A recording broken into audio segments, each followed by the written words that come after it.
গত বৃহস্পতিবার নেতাজি ইন্ডোরের সভা থেকে ভুতুড়ে ভোটার প্রসঙ্গে কড়া নির্দেশ দিয়েছেন তৃণমূল নেত্রী মমতা বন্দ্যোপাধ্যায়। স্পষ্ট করেছেন ভোটার লিস্ট ক্লিন করতে হবে।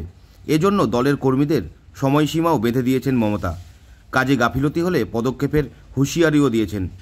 মুখ্যমন্ত্রীর সেই নির্দেশের পরেই কলকাতা থেকে জেলা রবিবার সকাল থেকে তৃণমূল কর্মীদের বাড়ি বাড়ি গিয়ে ভোটার তালিকা খতিয়ে দেখতে দেখা গেল। রবিবার সকালে বহরমপুর সাংগঠনিক জেলা তৃণমূল সভাপতি তথা কান্দির বিধায়ক অপূর্ব সরকার নিজেই মাঠে নামলেন। কান্দি পৌরসভার অন্তর্গত ১ নম্বর ওয়ার্ডে মোহনবাগান এলাকায় বাড়ি বাড়ি গিয়ে ভোটার তালিকা সংশোধন করার কাজ করা হয়। উপস্থিত ছিলেন কান্দি পৌরসভার চেয়ারম্যান জয়দেব ঘটক, পৌর সদস্য দেবাশিস চ্যাটার্জি।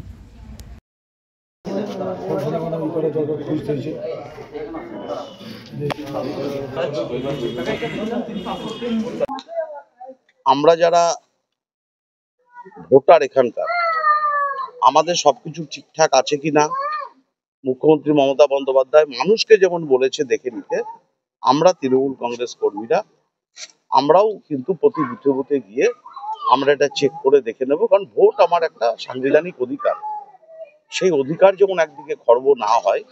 কারণ ভারতবর্ষের সাম্প্রদায়িক শক্তি বিজেপি পার্টি আজকে ভোটে হয়তো আমার নাম ঠিক আছে, আমার এপিক কার্ডের নাম্বারটাকে চেঞ্জ করে দিচ্ছে। স্বাভাবিকভাবেই যখন ভোট কেন্দ্রে আমরা যাব তখন ওই এপিক কার্ডের নাম্বার ধরে ভুল ধরে একটি তালিকা নির্বাচন কমিশন পাঠিয়ে দেবে। তখন আমি বৈধ ভোটার হয়ে, ভারতবর্ষের নাগরিক হয়ে, ভারতবর্ষের বসবাসকারী হয়ে আমার নামটা বাদ চলে যাবে, আমি ভোটটা দিতে পারবো না।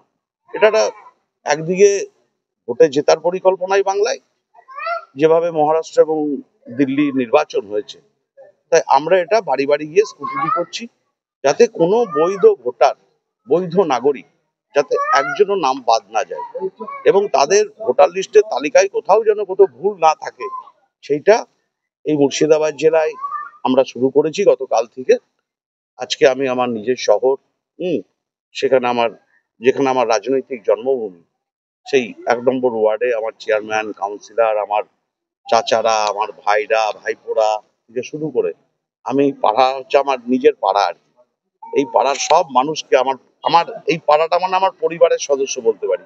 তাই তাদেরকে সবাইকে নিয়ে আমি এই কাজটা শুরু করে তাদেরকে উৎসাহিত করছি। আমাদের বুথের নেতৃত্বরা, কর্মীরা আছে, উৎসাহিত করার জন্যই আমি এখানে এসেছি। আবার দেখাও হলো, অনেক বয়স্ক মানুষ, পুরনো দিনের মানুষ, তাদের সাথে দেখা হলো, আলাপচারিতা হলো। তাই মমতা বন্দ্যোপাধ্যায় যে নির্দেশ দিয়েছেন সেই নির্দেশকে মান্যতা দিয়ে আমরা মানুষের বাড়ি বাড়ি যাচ্ছি।